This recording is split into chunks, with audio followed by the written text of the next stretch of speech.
وقال رسول الله صلى الله عليه وسلم قد تركتم البيضاء ليلها كنهارها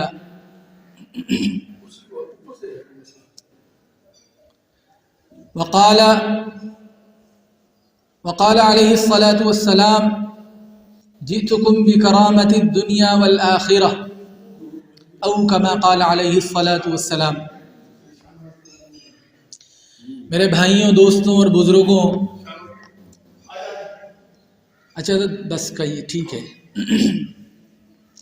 تھوڑی سی بات کرنی ہے۔ اللہ تعالیٰ یہ سب باتیں میرے دل میں بھی اتار دے اور ہم سب کے دلوں میں اتار دے، ٹھیک ہے؟ بس اس وقت کا المیہ یہ ہے کہ ہم نے دین کو ایک رواج بنا لیا۔ حدیث میں آتا ہے نا کہ آخری زمانے میں قرآن مجید نہیں ہوگا لیکن صرف اس کے الفاظ ہوں گے۔ لا يبقى الاسلام الا رسما، کہ اسلام نہیں ہوگا لیکن چند رسومات باقی رہ جائیں گے، کہ چند رسومات ہیں کہ رمضان میں آئے گا تو کچھ روزے رکھ لیں گے، کبھی کبھار تراویح پڑھنے چلے جائیں گے، ختم قرآن کی مجلسوں میں شریک ہو جائیں گے، ربیع الاول میں جھنڈے لگائیں گے، نبی کی نعتیں پڑھیں گے۔ بہت مبارک ہے، بہت مبارک ہے، میں یہ نہیں کہہ رہا یہ کام، کم از کم یہ تعلق تو قائم ہے، کم از کم یہ تعلق تو قائم ہے۔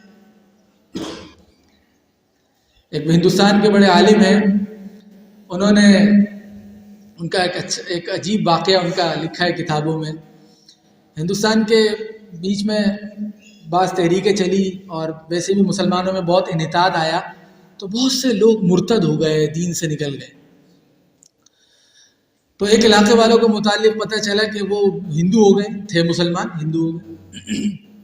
تو وہ عالم وہاں گئے اور وہاں پہ بیان ہوا حضرت کا، پوچھا کہ میں نے سنا ہے کہ تم ہندو ہو گئے؟ میں نے کہا حضرت ہم ہندو کہاں سے ہو گئے، ہم تو محرم میں تعزیہ نکالتے ہیں، باقی نہ نماز پڑھتے، نہ اذان دیتے، نہ روزے، کچھ نہیں، محرم کا تعزیہ باقی۔ ہم تو محرم میں تعزیہ نکالتے ہیں، جلوس نکالتے ہیں۔ تو حضرت نے کہا تعزیہ ضرور نکالا کرو، کیوں؟ اس سے وہ اپنے آپ کو مسلمان سمجھ رہے ہیں، کم از کم سمجھنا بھی بڑی چیز ہے بھائی، یہ نسبت چھوٹی نہیں ہے۔ ہم نبی کی امتی ہیں، نبی سے محبت کرتے ہیں، آپ کی شان میں نعتیں پڑھتے ہیں، کوئی ہلکی بات نہیں ہے، یہ عظیم بات ہے۔ ہاں ایک چنگاری ہے دل میں، اس چنگاری کو، اس کی لو کو تیز کر لیں۔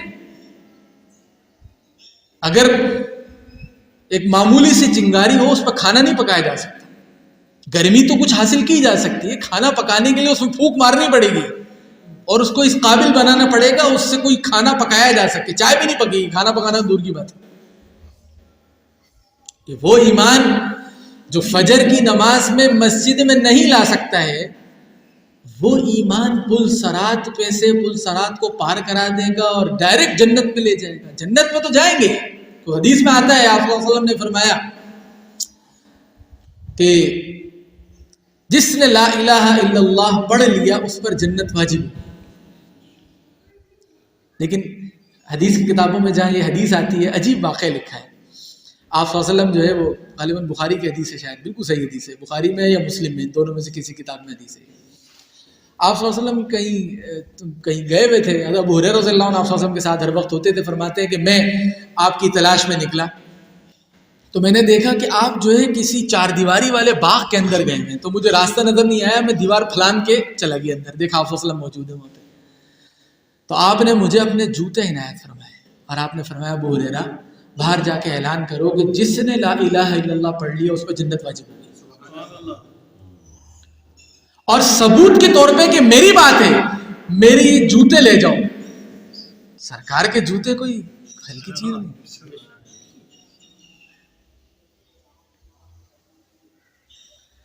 اللہ اکبر، سرکار کی محبت تو صحابہ سے سیکھنی چاہیے۔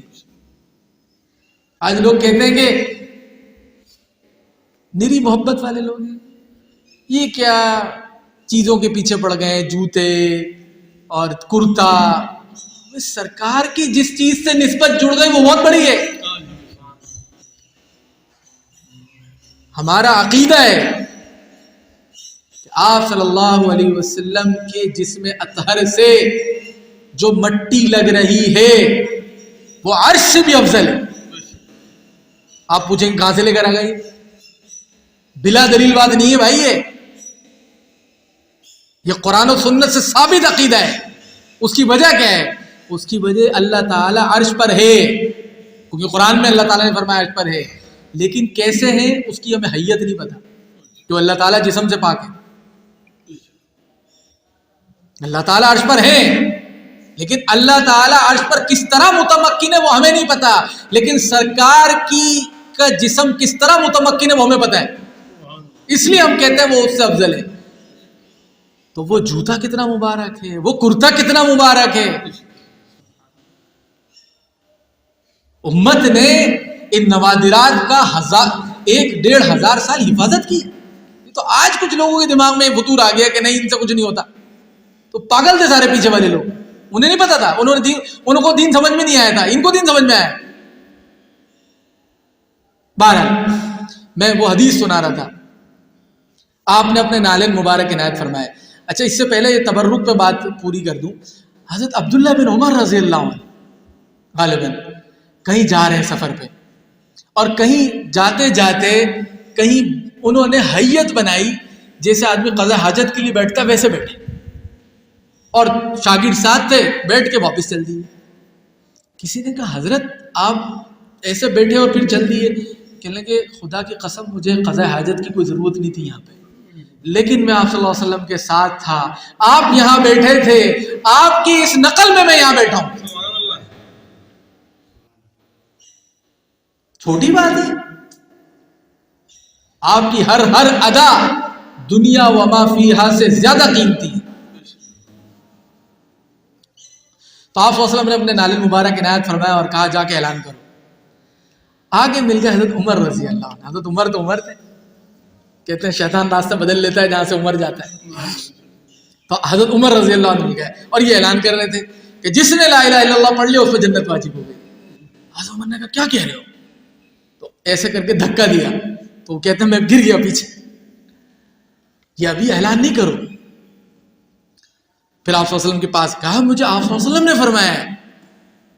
کہا چلو ٹھیک ہے میں چلتا ہوں آپ کے ساتھ. آپ حضرت عمر آپ صلی اللہ علیہ وسلم کے پاس آیا حضرت ابو ہریرہ کو لے کے. کہا دیکھو حضرت عمر نے مجھے منع کر دیا اور میں یہ اعلان کر رہا تھا، آپ نے مجھے فرمایا تھا. اور میں نے کہا یا رسول اللہ ابھی جہاد کا وقت ہے، لوگوں کو یہ فضیلت پتہ چل گئی تو کون جہاد میں جائے گا، وہ کلمہ پڑھ کے کافی سمجھے گے. حضرت عمر کو نظر آ رہا تھا ایسے ہمارے جیسے نکمے مسلمان بھی آگے آنے والے. تو آپ نے فرمایا ہاں ٹھیک ہے، لیکن بات صحیح ہے، جنت میں ضرور جائے گا، لیکن 2 شرائط ہیں کہ عقیدہ صحیح لے کے جائے. یہ نہیں ہے صرف کلمہ پڑھ لیا ہو آگے عقیدہ خراب ہو. ایسے تو رئیس المنافقین عبداللہ بن ابی کلمہ تو اس نے بھی پڑھ لیا تھا. عقیدہ ٹھیک ہونا چاہیے، سرکار کی گستاخی نہ ہو ذہن میں، مسلمانوں کے خلاف کفار کا ساتھ نہ دیتا ہو، اور ضروریات دین کا انکار نہ کرتا ہو. آپ صلی اللہ علیہ وسلم جو کچھ لے کر آئے ہیں، جو کچھ لے کر آئے ہیں، عقیدہ کیا ہے؟ نبی کریم صلی اللہ علیہ وسلم جو کچھ لے کر آئے ہیں اس کو حق اور سچ جاننا، اور یہ عقیدہ رکھنا کہ انسانیت کی نجات صرف اسی میں بس. اللہ نے قرآن میں فرمایا فَلَا وَرَبِّكَ لَا يُؤْمِنُونَ حَتَّى يُحَكِّمُوكَ فِيمَا شَجَرَ بَيْنَهُمْ ثُمَّ لَا يَجِدُوا فِي أَنفُسِهِمْ حَرَجًا مِّمَّا قَضَيْتَ وَيُسَلِّمُوا تَسْلِيمًا. کیا آیت ہے قرآن مجید کی. اس آیت کو اپنے گھر میں لکھ کے لگانا چاہیے بڑا بڑا، تاکہ انسان کو اپنا آئینہ نظر آئے.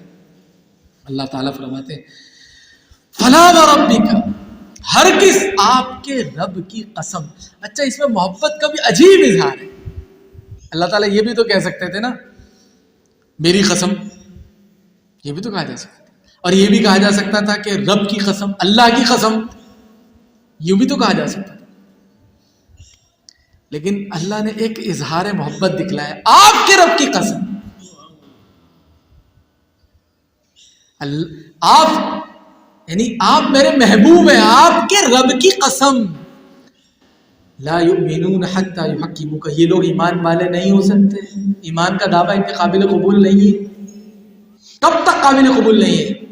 حتی یحکموک فیما شجر بینہم، یہاں تک کہ تمام معاملات میں یہ آپ کو اپنا حکم سمجھیں، آپ کو اپنا بڑا سمجھیں، ہر بات میں آپ سے آ کے پوچھیں کہ کیا کرنا ہے کیا نہیں کرنا.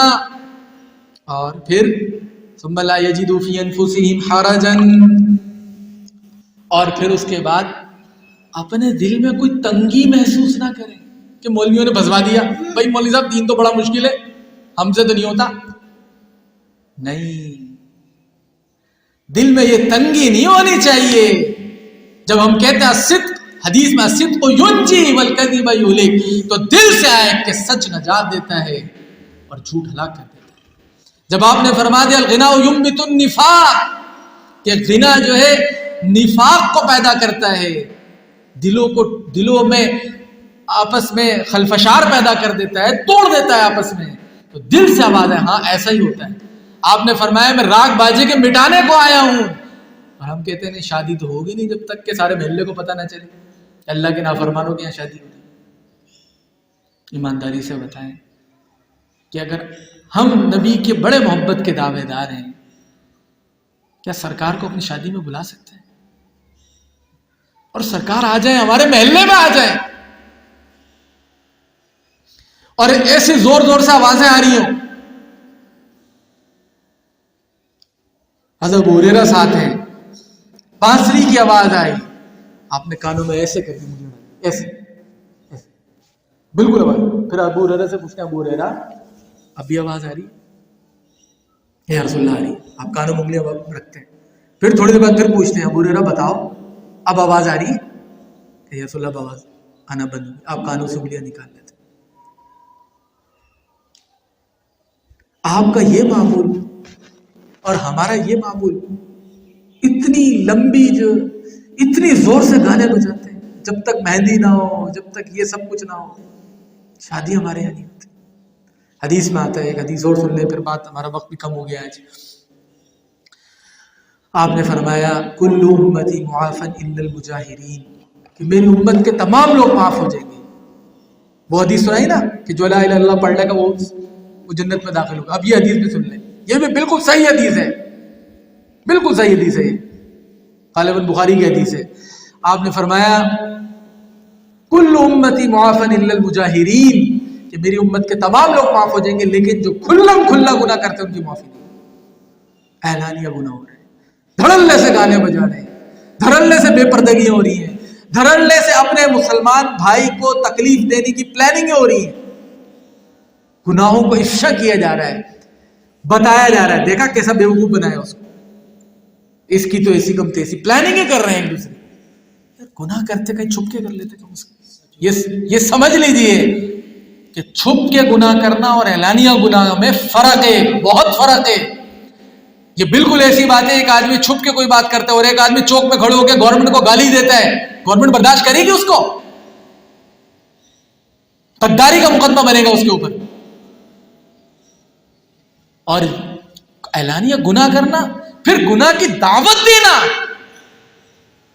لوگوں کو گناہوں کی طرف بلانا، فلمیں بنا کے، ڈرامے بنا کے، اور یہ کہنا کہ کوئی ضروری نہیں یار مولانا، اب نیا زمانہ ہے، نئی چیزیں. کوئی آ کے دعوت بھی دیتا کہ یار رنگ میں بھنگ ڈال رہا یار مولانا، کچھ بچوں کو کھیل کرنے دو. کہاں کھڑے ہیں؟ کیا یہ نبی کی محبت کا دعویٰ ہے ہمارا؟ تو خلاصہ یہ ہے کہ ہم اللہ سے مانگیں کہ اللہ ہم نے کلمہ تو پڑھ لیا ہے، ہم سرکار دو عالم صلی اللہ علیہ وسلم کی محبت کا دعویٰ بھی کرتے ہیں، آپ ہمیں سچی محبت نصیب فرما دیجیے اور اپنی سی کوشش بھی کریں گے نا انشاءاللہ. اللہ تعالیٰ سے تو اللہ تعالیٰ ہمیں کرنے والا بناتے ہیں. سنتیں پڑھ لو.